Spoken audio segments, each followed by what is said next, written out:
Dialysis patients singidamak kathoklaba e haiba hiramda Dialysis Patient Association Manipur DPAM na Association of Voluntary Blood Donor AVB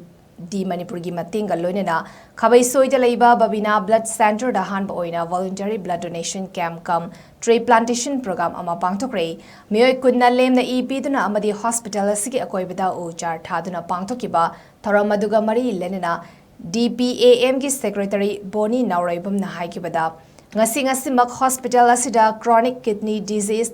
CKD naraba miyoi chahum gi mathakta dialysis chathaduna Laiba sida igi awatpa kaya mayugnari hariba awatpa singasibu kharada oirabasu menkhatpa ngamnaba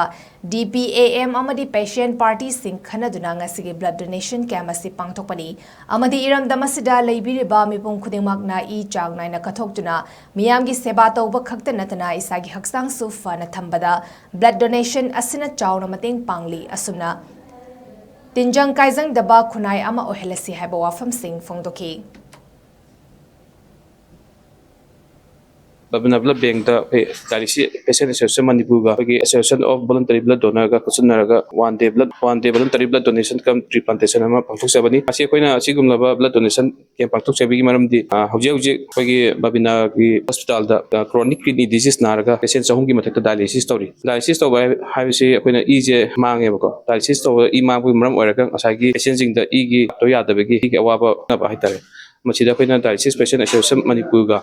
koigi patient party koigi khanaraba matungda koigi ngasi asigumaba ngasi gi one day voluntary blood donation initiative se pakasaba